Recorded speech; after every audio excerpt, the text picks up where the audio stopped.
واقعہ کربلا کے کچھ ہی دنوں کے بعد جب مکہ اور مدینہ کے لوگوں کو یہ خبر ملی کہ یزید کی فوج نے امام حسین کو قتل کر دیا، شہید کر دیا، تو مکہ اور مدینہ کے لوگوں نے یزید کی بیعت توڑ دی اور کہا کہ جو نبی کے نواسے کا نہیں، ہم اس کے کبھی نہیں ہو سکتے۔ تو یزید نے 20,000 کا لشکر مسلم بن عقبہ کو سپہ سالار بنا کر مدینہ کی طرف بھیجا۔ یزید کے اس لشکر نے حرہ کے مقام پر پڑاؤ ڈالا، اس لیے اس واقعہ کو واقعہ حرہ کہا جاتا ہے۔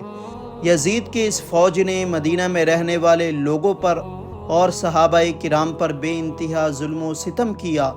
5 دن تک مسلمانوں کا قتل عام ہوتا رہا۔ مسجد نبوی کے اندر گھوڑے باندھے گئے، کئی دنوں تک مسجد نبوی میں نہ اذان دی گئی اور نہ نماز پڑھی گئی۔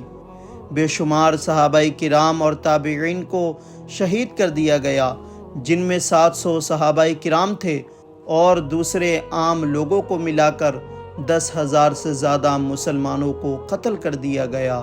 بہت سے مسلمانوں کو قید کر لیا گیا۔ مدینہ شریف میں تباہی پھیلانے کے بعد یہ لشکر مکہ شریف کی طرف روانہ ہوا۔ وہاں منجنیقوں سے پتھر برسائے گئے، اتنے پتھر برسائے کہ پورا مکہ تباہ و برباد ہو گیا، یہاں تک کہ مسجد حرم کی دیواریں ٹوٹ گئی۔ کعبہ شریف کے غلاف اور چھت کو ان ظالموں نے جلا دیا۔